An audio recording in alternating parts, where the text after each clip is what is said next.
Sampaikan bahwa dugaan fitnah dan tuduhan-tuduhan tersebut itu sangat-sangat kejam. Karena telah merusak juga nama baik dan martabat Pak Jokowi, berdampak bagi nama baik keluarga, dan yang tidak kalah penting ini juga merusak nama baik rakyat Indonesia. Kenapa saya bilang rakyat Indonesia? Coba Anda bayangkan. Bayangkan kalau seorang presiden yang dipilih langsung oleh rakyat sudah menjabat selama 10 tahun, dituduh seakan-akan memiliki ijazah palsu. Jadi dituduh seakan-akan dari dia pencalonan, kemudian menjadi wali kota, gubernur, hingga presiden, seakan-akan dianggap itu semua menggunakan ijazah palsu. Kalau kata orang, apa kata dunia gitu. Jadi ini kan martabat rakyat Indonesia yang dipertaruhkan, nama baik rakyat Indonesia, nama baik pemerintah Indonesia, dan nama baik bangsa Indonesia juga. Selama ini mungkin Pak Jokowi diam, selama ini khususnya ketika beliau menjabat. Beberapa bulan terakhir juga kami ikuti terus perkembangannya, beberapa kali juga sudah kami berikan himbauan secara resmi press conference, beberapa statement di tempat umum juga sudah kami berikan, tapi terus dilakukan oleh beberapa pihak. Sehingga mungkin ya tentunya untuk hari ini Pak Jokowi datang sendiri ke sini bukanlah hal yang mudah juga ya. Tentunya sudah melewati pertimbangan yang sangat panjang dan sangat berat, tapi kami melihat dan Pak Jokowi juga melihat bahwa ini harus dilakukan agar semuanya terang benderang, agar kebenaran dapat terlihat, dan agar nama baik Pak Jokowi dan nama baik rakyat Indonesia dapat dipulihkan dan dijaga juga, sehingga hal ini tidak terjadi lagi nih. Pasalnya apa, Mas? Jadi pasal yang kita duga dilakukan itu ada 310, 311 KUHP, ada juga beberapa pasal di Undang-Undang ITE, antara lain 27A, dan juga pasal 32 dan pasal 35 Undang-Undang ITE. Itu semua sudah disampaikan. Jadi terlapornya itu semua nanti dalam lidik. Tapi tentunya dalam semua rangkaian peristiwa, itu kita sudah sampaikan kepada para penyidik, semua barang-barang bukti-bukti yang sudah kita sampaikan, peristiwa-peristiwanya 24 objek. Ada 24 video ya, sekitar 24 objek yang kita sudah Pak Jokowi sudah laporkan juga, yaitu juga diduga dilakukan oleh beberapa pihak. Ya mungkin inisialnya kalau boleh saya sampaikan ada RS, kemudian ES, ada juga inisial T, ada inisial K juga. Nah, tapi kami tentunya sudah menyerahkan ini kepada para penyidik, dan penyelidik mungkin masih sekarang tahapannya, sehingga kami hormati dan kami akan menyerahkannya kepada pihak polisian yang untuk menjelaskan lebih lanjut mengenai pokok perkaranya. Ada ijazah yang diserahkan ke penyidik. Iya, jadi tadi Pak Jokowi sudah memperlihatkan secara clear ijazah SD, SMP, SMA, hingga ijazah kuliahnya UGM. Semua sudah diperlihatkan kepada para penyelidik. Dan Pak Jokowi juga tegas memberitahukan kepada kami bahwa jika nanti diperlukan lagi, siap untuk mempertanggungjawabkan dan siap untuk memberikan keterangan lebih lanjut lagi jika memang diperlukan untuk keperluan penyidikan. Bang Yakub, tadi katanya Pak Jokowi 35 pertanyaan pada saat pemeriksaan. Seperti apa sih Bang tadi di dalam pemeriksaan apa saja? Banyak ya, tentunya dari pertanyaan pendahuluan, kemudian sejarah-sejarah Pak Jokowi juga ditanyakan, bagaimana dulu pada saat kuliah, kegiatan-kegiatannya apa saja, hingga tentunya yang paling terkhusus, paling banyak mungkin mengenai peristiwa-peristiwa dugaan tindak pidana yang dilakukan. Nah itu mungkin nanti kembali lagi karena itu sudah masuk pokok perkara, kami menghormati proses penyidikan sehingga kami menyerahkan kepada pihak penyidik nanti yang menjelaskan pada saat waktunya yang tepat lah. Mas itu menurut mereka kan katanya pembuktian menurut terlapor pembuktian ijazah palsunya Pak Jokowi itu berdasarkan prosedur metode ilmiah, tanggapan dari kuasa hukum gimana? Itu lagi semua kan agar penyidik nanti yang menilai. Pak Jokowi sebagai pelapor tentunya hanya mengadukan suatu peristiwa yang dianggap Pak Jokowi telah mencemarkan nama baik beliau.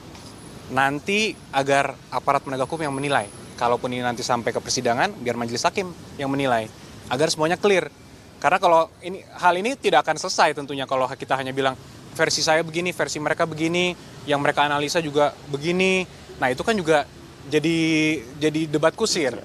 Kalau kita sudah serahkan ini kepada hukum, kepada jalur yang sudah benar, kami harap juga dan Pak Jokowi juga harap ini semua menjadi terang benderang, semuanya clear. Kalau dari sidang perdata itu kan ada permintaan juga supaya Pak Jokowi ini hadir. Nah itu akan segera kembali ke Solo untuk ikut perdata itu atau tetap di Jakarta dulu? Mungkin nanti itu bisa dijelaskan lebih lanjut oleh tim yang menangani di Solo mungkin, Mbak. Ya, pemeriksaan lanjutan. Nah, untuk itu mungkin bisa langsung ditanyakan kepada para penyidik. Karena itu belum disampaikan. Karena semua ini kita tentunya menghormati dan mengikuti setiap tahapan. Apapun nanti ketika dibutuhkan kapan, harus mungkin Pak Jokowi memberikan keterangan tambahan, ya beliau menyatakan siap. Karena itu merupakan konsekuensi hukum dan konsekuensi logis juga kan dari tindakan ini. Jadi kembali lagi saya sampaikan bahwa Pak Jokowi hadir hari ini bukanlah tindakan yang mudah. Melewati pertimbangan yang cukup matang, namun ini diperlukan untuk memperbaiki nama baik rakyat Indonesia. Coba saya tanya, Mas mau nggak kalau dibilang dilihat oleh rakyat masyarakat dunia bahwa punya presiden 10 tahun ijazahnya palsu? Kan tentu tidak. Saya aja nggak rela, apalagi Mas, gitu kan? Ya inilah yang harus kita rubah paradigmanya, sehingga daripada kita memiliki versi kita, mereka mempunyai versi mereka, biar nanti pengadilan lah dan aparat penegak hukum lah yang menentukan. Ada tambahan mungkin? Tadi kan ada penyampaian soal pasal-pasal ya 310 dan lain sebagainya. Boleh dijelaskan itu tentang apa aja supaya publik yang awam juga paham apa aja isi laporan? Silakan. Oke, mungkin ditambahkan pasal 311 itu adalah tindak pidana fitnah dan atau pencemaran nama baik. Sedangkan di pasal 35, 32 dan 27A itu sama juga pencemaran nama baik, tapi yang dilakukan dengan rekayasa teknologi. Baik mengurang, menambah, melakukan rekayasa terhadap teknologi, dan itu kita jadikan jungto. Demikian. Berarti pencemaran nama baik ya Bang? Ya, utamanya begitu, tapi bagaimana ini dilakukan di Undang-Undang ITE ada pengaturannya di pasal 32 dan 35. Di mana kalau dia dilakukan itu dengan cara merekayasa teknologi, maka ada pemberatan. Berarti ini laporan diterima di Direktorat Siber? Di Krimum, di tangan Krimum. Pencemaran nama baik bukan melalui media elektronik berarti ya? Melalui media elektronik, termasuk di antaranya. Tapi nanti ini semua biar didalami, kami juga tetap menghormati asas praduga tidak bersalah. Biarlah nanti ini didalami secara digital, apakah memang pelakunya yang tadi nama-namanya disebut dalam inisial, atau juga ada pelaku-pelaku lainnya. Karena dalam tindak pidana ITE ini ada yang menyiarkan, menyebarkan, itu juga harus bertanggung jawab. Jadi biarkan dulu ini dikembangkan oleh penyidik agar penyidikan ini berjalan dengan objektif, dan dengan ini juga kami mohon dukungan rekan-rekan media. Kita hargai Pak Jokowi hari ini sebagai warga negara ingin menggunakan hak hukumnya sebagaimana warga negara lainnya untuk mengembalikan kehormatan dan martabat beliau, dan biarlah penyidik bekerja secara objektif dan transparan. Kita ikuti.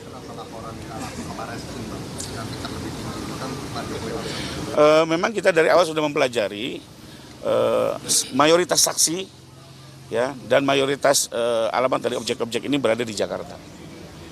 Jadi tempat di mana mayoritas saksi itulah yang sebaiknya menangani agar pemeriksaan bisa dilakukan secara cepat, sederhana. Berarti ini terlapornya ada 5 orang ya tadi? Dalam lidik, tapi dari 24 objek itu memang ada 5 yang kita duga paling tidak ikut terlibat dalam tindak pidana yang kami laporkan. Pak, sebelumnya kan ada juga laporan, laporan yang dilakukan ke Rasdi. Apakah itu koordinasi dengan kuasa hukum Pak Jokowi? Oh tidak, kita tidak ada hubungannya dengan yang dilakukan oleh pihak-pihak di luar. Kami hanya menggunakan upaya hukum hari ini di Polda Metro. Bapak boleh izin memperlihatkan LP-nya yang diterima? DLP-nya Pak. Tadi dibawa oleh Bapak. Tapi mungkin nanti penyidik bisa menjelaskan. Nomornya lupa ya? Ya? Nomor LP-nya ada nggak? Ke penyidik aja kali. Mungkin ke penyidik aja. Tadi LP-nya ke bawah Bapak. Ke SPKT. Pak, boleh sekali diulang lagi Pak soal yang inisial tadi 5? Iya Pak, boleh dipertegas lagi Pak. Ada RS, ES, RS lagi, ada T, ada K. Ada mantan menteri berarti Pak? Ada mantan-mantan. Mari kita ikuti proses hukumnya. Ya. Berarti 5 ya Pak ya? Tentunya kan nanti kalau alat buktinya cukup akan dipanggil oleh Polda, akan ditentukan statusnya dari situ mungkin. Jadi biarlah kita bersabar, hormati proses hukum berjalan objektif berimbang, dan kita sama-sama mengawal ini secara transparan. Cukup ya? Cukup ya. Terima kasih. Makasih loh Terima kasih semua. Jadi mantan menteri. Ya.